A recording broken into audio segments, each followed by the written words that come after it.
Welcome to channel viewers in the biology 10th class. आज हम chapter number 16 man and his environment में जो next topic को discuss करने जा रहे हैं, that is types of interactions in an ecosystem.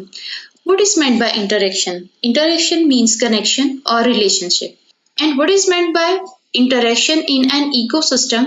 It means कि किसी भी इकोसिस्टम में रहने वाले लिविंग ऑर्गेनिजम्स में किस तरह से रिलेशनशिप पाया जाता है या वो किस तरह से एक दूसरे के साथ कनेक्ट करते हैं।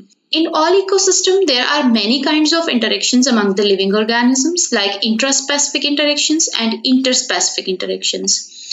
Let us see what is the difference between these two, intraspecific and interspecific interactions. First of all, देखते हैं intraspecific interactions को. Intraspecific here means among the same species. The interactions between the members of the same species are called intraspecific interaction. In case जब interaction एक ही species के different organisms के दरमियान होगा तो उसे इंट्रास्पेसिफिक इंटरेक्शन बोलेंगे। The second type is interspecific interaction. Interspecific here means between members of different species. The interactions between the members of different species are called the interspecific interactions. जैसे कि इस diagram में हम डिफरेंट स्पीशीज के members के दरमियान में interaction को ऑब्जर्व कर सकते हैं। So this is called the interspecific interaction. Next देखते हैं types of interaction in an ecosystem. Some important interactions are competition, predation and symbiosis. आज के इस लेक्चर में हम इन फर्स्ट टू इंटरेक्शंस को डिटेल के साथ डिस्कस करेंगे, कंपटीशन को और प्रीडेशन को। Third one that is symbiosis, because it's a lengthy topic, so that's why हम इसको इंशाल्लाह अपने नेक्स्ट टॉपिक में डिटेल के साथ डिस्कस करेंगे। So let us start with the first type of interaction, that is competition. Natural resources like nutrients and space in an ecosystem are usually in short supply in an ecosystem. So among the organism of ecosystem, there is competition for the utilization of these resources. किसी भी ecosystem में natural resources limited amount में present होते हैं। कौन से natural resources? जैसा कि nutrients हैं, space है। किसी भी इकोसिस्टम में रहने वाले लिविंग ऑर्गेनिज्म के दरमियान में in natural resources like food को और स्पेस को गेन करने के लिए या यूटिलाइज करने के लिए उनके दरमियान में कंपटीशन होता है। What is the importance of this competition? Competition helps in maintaining a balance between the available resources and the number of individuals of a species. Because हमारी नेचर में ये नेचुरल रिसोर्सेज जो हैं लिमिटेड अमाउंट में present हैं। सो इस competition की वजह से जितने भी अवेलेबल रिसोर्सेज हैं एनवायरनमेंट में उनमें एक बैलेंस मेंटेन रहता है। इसके अलावा जो नंबर ऑफ इंडिविजुअल्स होते हैं किसी भी स्पीशीज के वो भी मेंटेन रहता है। फॉर एग्जाम्पल यहाँ इस डायग्राम में सेम स्पीशीज के मेंबर्स के दरमियान में कंपटीशन को ऑब्जर्व किया जा सकता है। Intraspecific competition is always stronger and more severe than the interspecific competition. Intraspecific competition जो कि ऑर्गेनिजम्स के दरमियान होता है वो ज्यादा स्फीयर क्यों होता है? बिकॉज सेम स्पीशीज के ऑर्गेनिज्म सिमिलर टाइप के रिसोर्सेज के लिए compete कर रहे होते हैं, उनको सेम काइंड के रिसोर्सेज को यूटिलाइज करना होता है। दैट्स वाई के सेम स्पीशीज के एनिमल्स के दरमियान में ये कंपटीशन ज्यादा स्फीयर होता है। Then competition among plants. Plants also show competition for space, light, water and minerals. Animals की तरह प्लांट्स में भी इन नेचुरल रिसोर्सेज के लिए कंपटीशन होता है, जैसा कि स्पेस के लिए, देन लाइट के लिए, वाटर के लिए और मिनरल्स के लिए। चलते हैं सेकेंड टाइप की तरफ, that is predation. It is an interaction between two animals of different species और between a plant and an animal. Predation interaction की वो टाइप है जो कि दो डिफरेंट स्पीशीज के एनिमल्स के दरमियान होती है या एनिमल्स और प्लांट्स के दरमियान होती है। Because there is present a predator prey relationship. Let's see what is this predator-prey relationship. In predation, the predator attacks, kills and feeds on the other organism, the prey. For example, इस diagram में predator-prey relationship को observe किया जा सकता है। ये lion जो है ये predator है, ये इस prey means zebra को अटैक करेगा, किल करेगा और देन इस पे फीड करेगा। All carnivore animals are predators. जितने भी कार्निवोर एनिमल्स हैं मींस वो दूसरे एनिमल्स को खाकर अपना फूड गेन करते हैं, वो सब प्रीडेटर्स होते हैं। नेक्स्ट चलते हैं कुछ और एग्जांपल्स की तरफ।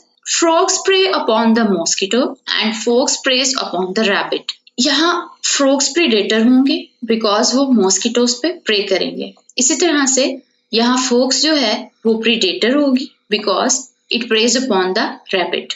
In some cases, a predator is preyed upon by a second predator and then the second one is preyed upon by the third predator. कुछ केसेस में ऐसा भी होता है, at a time अगर कोई एनिमल predator है, then at the other time it is preyed upon by the second one predator. Like यहाँ पर frog first predator है because ये mosquito पे prey करता है. But at that time जब snake इस frog को प्रे करेगा तो उस टाइम पे स्नेक को सेकंड प्रेडेटर बोलेंगे। इसी तरह से जब ईगल स्नेक को प्रे करेगी तो उस टाइम पे ईगल को थर्ड प्रेडेटर बोलेंगे। लाइक इस डायग्राम में यहाँ ये प्रेडेटर प्रे रिलेशनशिप को ऑब्जर्व किया जा सकता है। लाइक स्नेक फ्रॉग पे प्रे करेगा और ईगल इस स्नेक पे प्रे करेगी। देन देखते हैं प्लांट्स में प्रीडेशन की कौन से एग्जांपल्स प्रेजेंट है। Some plants are carnivorous and live as predators. कुछ प्लांट्स भी प्रीडेटर्स होते हैं। For example pitcher plant, sundew and Venus fly trap. This one is the diagram of pitcher plant. इसको पिचर प्लांट क्यों बोलते हैं? Because इस प्लांट में जो इस लीफ की शेप है that is like a pitcher. ठीक है, पिचर की तरह होती है, घड़े की तरह होती है। अब इसकी ये शेप इस तरह से क्यों होती है? It is a modified form of the leaf. Leaf ने खुद को पिचर शेप में इसलिए मॉडिफाई किया होता है बिकॉज इसे डिफरेंट फ्लाइज को और इंसेक्ट्स को कैप्चर करना होता है। Then here is present this lid like structure. तो जैसे ही कोई इंसेक्ट या कोई फ्लाई इनसाइड जाती है इस पिचर के तो ये लिड इसको कवर कर लेता है और इस तरह से उस इंसेक्ट पे या फ्लाई पे ये प्लांट्स प्रे करते हैं और उससे न्यूट्रिएंट्स गेन करते हैं। Then here is the diagram of sundew. They are also carnivorous plants because ये भी दूसरे फ्लाइज और इंसेक्ट्स को कैप्चर करके उसे न्यूट्रिएंट्स वगैरह गेन करते हैं। यहाँ इस डायग्राम में यहाँ ड्यू लाइक ड्रॉप्स को ऑब्जर्व किया जा सकता है because its shape is like a sun and इनसे जो ये नेक्टर रिलीज हो रहा है that is like a dew. That's why इसे सनड्यू बोलते हैं। और ये नेक्टर जो है ये इंसेक्ट्स को कैप्चर करने के काम आता है बिकॉज ये नेचर में स्टिकी होता है। तो जैसे ही कोई फ्लाई या इंसेक्ट इनके करीब आती है तो इस नेक्टर के स्टिकी होने की वजह से वो यहाँ पे ट्रैप हो जाती है। देन इस डायग्राम में हम एक और प्रीडेटरी प्लांट को ऑब्जर्व कर सकते हैं that is Venus fly trap. इसको वीनस फ्लाई ट्रैप इसलिए बोलते हैं बिकॉज ये भी एक कार्निवोरस प्लांट है और दूसरे फ्लाइज और इंसेक्ट्स को ट्रैप करके उसे न्यूट्रिएंट्स वगैरह गेन करते हैं। Such plants live in the areas where minerals and other nutrients are lacking. They feed on insects to fulfill their nitrogen requirements. अब ये carnivorous plants जो हैं, why they are the predatory plants या दूसरे insects और flies को क्यों capture करते हैं और उसे minerals और nutrients वगैरह को gain करने के लिए capture करते हैं because ये ऐसे environment में रहते हैं जहाँ इन minerals और nutrients की कमी होती है। So उस कमी को पूरा करने के लिए ये इन insects को खाकर इनसे अपनी नाइट्रोजन की रिक्वायरमेंट्स को पूरा करते हैं। एज वी नो के नाइट्रोजन जो है इन प्लांट्स की ग्रोथ के लिए बहुत ज्यादा इंपॉर्टेंट होती है। Modification to capture the prey. अब इन प्लांट्स में ऐसी कौन सी मॉडिफिकेशंस होती हैं जिसकी वजह से ये प्रे को या इंसेक्ट्स और फ्लाइज वगैरह को कैप्चर कर सकते हैं? Number 1, they secrete the sweet nectar that attracts the insects searching for food. In plant से स्वीट नेक्टर रिलीज होता है जैसा कि यहाँ ऑब्जर्व किया जा सकता है। ये नेक्टर रिलीज होता हुआ नजर आ रहा है। ये स्वीट होता है और देन इसकी फ्रेग्रेंस से अट्रैक्ट होके भी इसकी तरफ इंसेक्ट्स और फ्लाइज वगैरह आती हैं। सो एक ये मॉडिफिकेशन है जिसकी वजह से ये प्लांट्स जो हैं इन फ्लाइज को और इंसेक्ट्स को कैप्चर कर सकते हैं। Second one is there leaves are also modified to capture the prey. Then इनके लीव्स भी इस तरीके से मॉडिफाई हुए होते हैं कि जो भी इंसेक्ट या फ्लाई इनके करीब आती है तो ये उसको कैप्चर कर सकते हैं। जैसे कि पिक्चर प्लांट में हमने उसकी शेप पिक्चर के जैसी देखी और यहाँ पे भी ट्रैपिंग इसकी लीव्स की मॉडिफिकेशन है। जैसे ही कोई इंसेक्ट यहाँ आके इसके करीब आता है तो ये लीव्स क्लोज हो जाते हैं और इस तरह से ये इंसेक्ट को ट्रैप कर लेते हैं। देन यहाँ पे इस स्वीट नेक्टर को रिलीज होता हुआ देखा जा सकता है। These drops are looking like dew drops, which is actually the nectar, sweet nectar. At the end देखते हैं what is the importance of predation. Number 1, it keeps the prey population under check.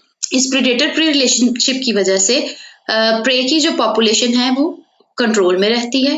It maintains an ecological balance, और किसी भी ecosystem में balance maintain रहता है। Then this interaction benefit humans in biological control of weeds and pest. इन predators की वजह से इन पेस्ट और वीड्स वगैरह को कंट्रोल करना आसान होता है, because they can damage the crops. So ऐसे वीड्स और पेस्ट वगैरह को कंट्रोल करने के लिए फील्ड्स में इन प्रेडेटर्स को रिलीज किया जाता है, जिसकी वजह से हमारी क्रॉप डैमेज होने से बचाई जा सकती है। तो मिलते हैं नेक्स्ट लेक्चर में नेक्स्ट टॉपिक के साथ, जिसमें हम third one type of interaction को डिस्कस करेंगे, दैट इज सिम्बायोसिस। जाने से पहले अगर आप हमारे चैनल पर नए हैं और अब तक चैनल को सब्सक्राइब नहीं किया है तो चैनल को सब्सक्राइब करना और बेल आइकन को प्रेस करना मत भूलिएगा, ताकि आपको हमारे आने वाले नए लेक्चर्स के बारे में अलर्ट्स मिलते रहें। Thank you.